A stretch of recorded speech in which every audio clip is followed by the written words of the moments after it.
Assalamualaikum warahmatullahi wabarakatuh. Kami dari kelompok 6 akan mempresentasikan hasil kelompok kami yang berjudul Teori Belajar Sosial. Anggota dari kelompok 6 terdiri dari Irana Anwar, Nugroho Wisnumurti, Nur Alifah, Rani Rohmah Romdaniyah, dan Tutut Khalifah Umaroh.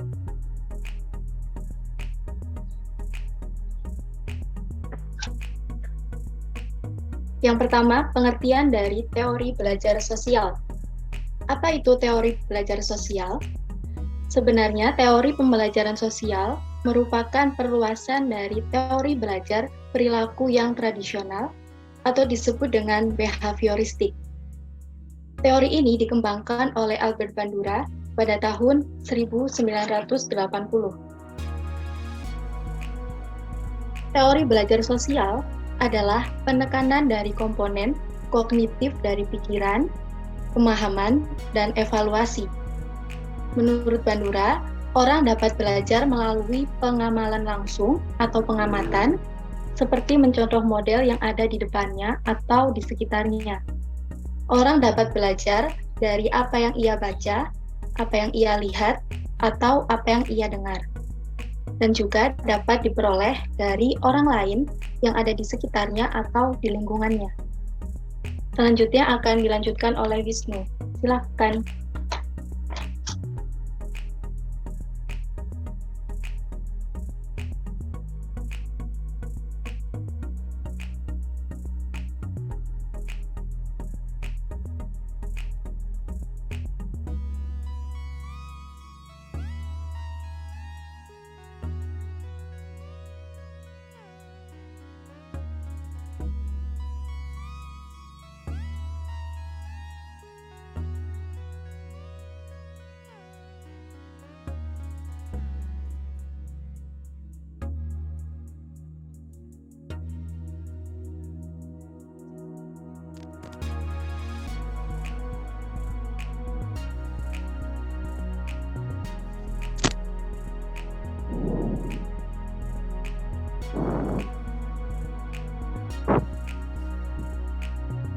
Asumsi awal memberi isi sudut pandang teoritis Bandura dalam teori pembelajaran sosial yaitu satu, pembelajaran pada hakikatnya berlangsung melalui proses peniruan atau imitation atau pemodelan atau modeling.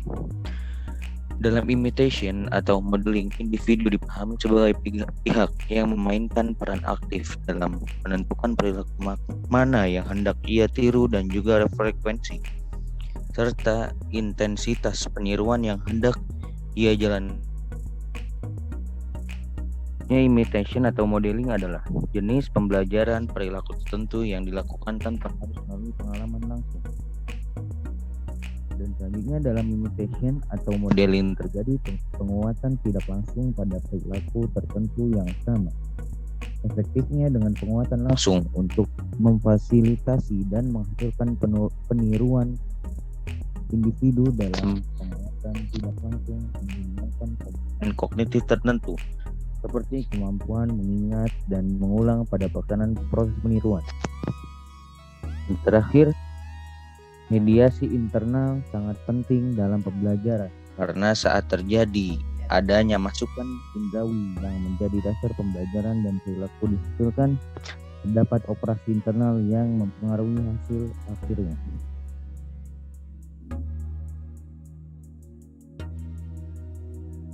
Menurut teori belajar sosial, perbuatan melihat saja menggunakan gambaran kognitif dari tindakan. Secara rinci, dasar kognisi dalam proses belajar dapat diringkas dalam 4 tahap, yaitu atensi, perhatian, retensi atau mengingat, reproduksi gerak, dan motivasi. 1. Atensi atau perhatian. Jika reaksi baru yang dipelajari dari melihat atau mendengar lainnya, maka hal itu jelas bahwa tingkat memberi perhatian yang lain akan menjadi yang terpenting. 2. Retensi. Setiap gambaran perilaku disimpan dalam memori atau tidak, dan dasar untuk penyimpanan merupakan metode yang digunakan untuk penyandian atau masukan respon. Penyandian dalam simbol verbal dipermudah oleh berpikir aktif orang, atau ringkasan secara verbal tindakan yang mereka amati. 3. Reproduksi gerak. Waktu fakta-fakta dari tindakan baru disandikan dalam memori, mereka harus dirubah kembali dalam tindakan yang tepat. Rangkaian tindakan baru merupakan simbol pertama pengaturan dan berlatih. Semua waktu dibandingkan dengan ingatan atau memori dari perilaku model. Penyesuaian dibuat dalam rangkaian tindakan baru dan rangkaian perilaku awal. 4. Penguatan dan motivasi. Ketika kita mencoba menstimulus orang untuk menunjukkan pengetahuan pada perilaku yang benar, walaupun teori belajar sosial mengandung penguatan untuk tidak menambah pengetahuan guna mengecap dalam perilaku, itu peran utama memberi penguatan atau hadiah dan hukuman seperti seorang motivator.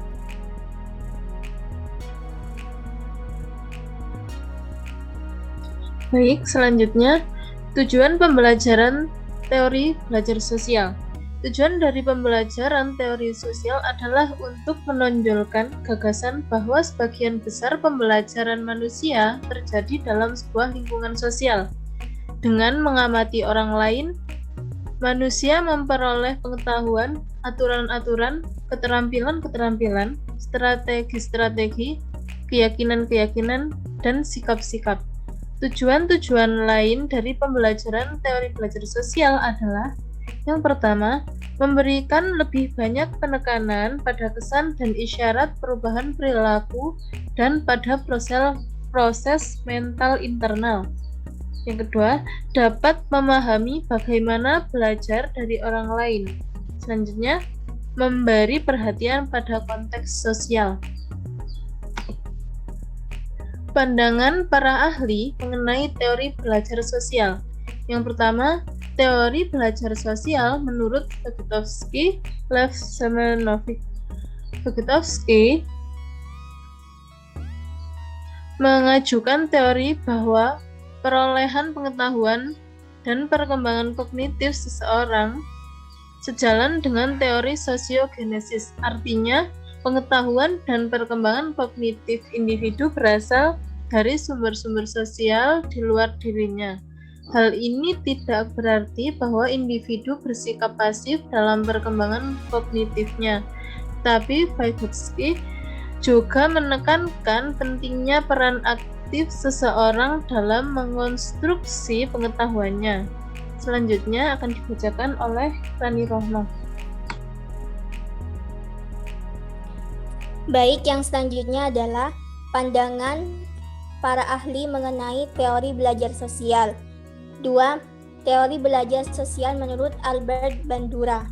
Menurut Bandura, sebagian besar tingkah laku manusia diperoleh dari dalam diri dan prinsip pembelajaran sudah cukup untuk menjelaskan bagaimana tingkah laku berkembang. Konsep teori ini menekankan komponen kognitif dari pikiran, pemahaman, dan evaluasi. Menurut Bandura, orang belajar melalui pengamalan langsung atau pengamatan mencontoh model. Pandangan para ahli mengenai teori belajar sosial yang ketiga. Teori belajar sosial menurut Alex Sobur, 2003. Belajar sosial adalah belajar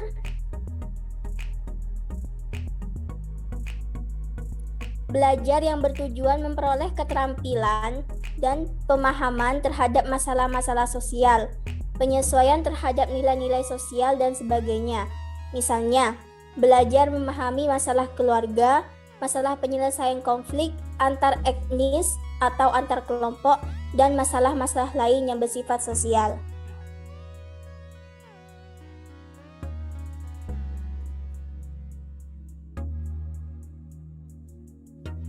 Baik, yang selanjutnya, aplikasi teori belajar sosial. Beberapa cara yang dapat digunakan untuk menerapkan teori belajar sosial Albert Bandura dalam proses belajar mengajar adalah: yang pertama, mengaitkan pelajaran dengan pengalaman atau kehidupan siswa, menggunakan alat pemusat perhatian seperti peta konsep, gambar, bagan, dan media-media pembelajaran visual lainnya. menghubungkan pesan pembelajaran yang sedang dipelajari dengan topik-topik yang sudah dipelajari, menggunakan musik, menciptakan suasana riang, teknik penyajian materi bervariasi, mengurangi bahan atau materi yang tidak relevan.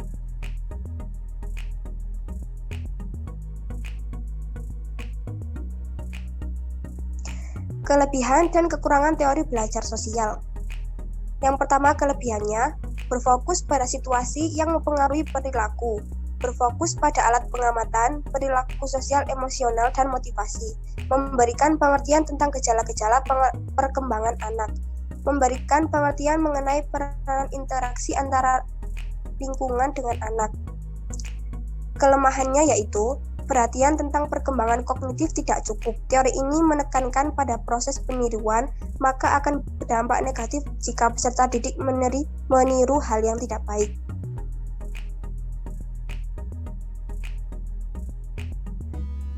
Demikian presentasi dari kelompok kami. Jika teman-teman ingin bertanya, silahkan langsung ditulis di kolom chat YouTube. Mohon maaf jika ada kesalahan. Terima kasih. Wassalamualaikum warahmatullahi wabarakatuh.